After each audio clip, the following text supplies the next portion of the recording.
جب تمہارے پروردگار نے فرشتوں سے کہا کہ میں مٹی سے انسان بنانے والا ہوں، جب میں اس کو درست کر لوں اور اس میں اپنی روح پھونک دوں تو اس کے آگے سجدے میں گر پڑنا۔ سو تمام فرشتوں نے سجدہ کیا مگر ابلیس کہ وہ اکڑ بیٹھا اور کافروں میں ہو گیا۔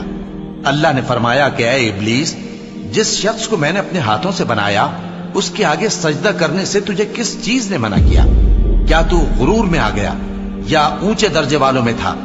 بولا کہ میں اس سے بہتر ہوں کہ تو نے مجھ کو آگ سے پیدا کیا اور اسے مٹی سے بنایا۔ فرمایا بس یہاں سے نکل جا، تو مردود ہے اور تجھ پر قیامت کے دن تک میری لعنت پڑتی رہے گی۔ کہنے لگا کہ میرے پروردگار، اچھا تو مجھے اس روز تک کہ لوگ اٹھائے جائیں مہلت دے۔ فرمایا کہ تجھ کو مہلت دی جاتی ہے اس روز تک جس کا وقت مقرر ہے۔ کہنے لگا کہ مجھے تیری عزت کی قسم، میں ان سب کو بہکاتا رہوں گا سوائے ان کے جو تیرے چنے ہوئے بندے ہیں۔ فرمایا ٹھیک ہے، اور میں ٹھیک ہی کہتا ہوں کہ میں تجھ سے اور جو ان میں سے تیری پیروی کریں گے سب سے جہنم کو بھر دوں گا۔ اے پیغمبر، کہہ دو کہ میں تم سے اس کا صلہ نہیں مانگتا اور نہ میں بناوٹ کرنے والوں میں ہوں۔ یہ قرآن تو اہل عالم کے لیے نصیحت ہے اور تم کو اس کا حال کچھ وقت کے بعد معلوم ہو جائے گا۔ بھلا جب ہم مر گئے اور مٹی اور ہڈیاں ہو گئے تو کیا پھر اٹھائے جائیں گے؟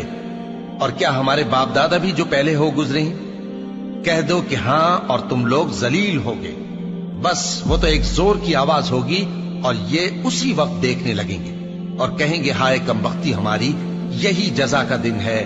کہا جائے گا کہ ہاں، وہی فیصلے کا دن جس کو تم جھوٹ سمجھتے تھے۔ فرشتوں کو حکم ہوگا جو لوگ ظلم کرتے تھے ان کو اور ان کے ہم جنسوں کو اور جن کو وہ پوجا کرتے تھے سب کو جمع کر لو، یعنی جن کو اللہ کے سوا پوجا کرتے تھے، پھر ان کو جہنم کے رستے پر چلا دو اور ان کو ٹھہرائے رکھو کہ ان سے کچھ پوچھنا ہے۔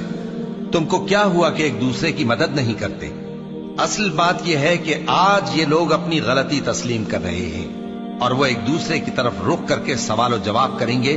پیروکار اپنے پیشواؤں سے کہیں گے کہ تم ہی ہمارے پاس دائیں طرف سے آتے تھے۔ وہ کہیں گے نہیں، بلکہ تم ہی ایمان لانے والے نہ تھے اور ہمارا تم پر کچھ زور نہ تھا، بلکہ تم ہی سرکش لوگ تھے۔ سو ہمارے بارے میں ہمارے پروردگار کی بات پوری ہو گئی کہ اب ہم عذاب کے مزے چکھیں گے۔ سو ہم نے تم کو بھی گمراہ کیا کہ ہم خود بھی تو گمراہ تھے، پس وہ اس روز عذاب میں ایک دوسرے کے شریک ہوں گے۔ ہم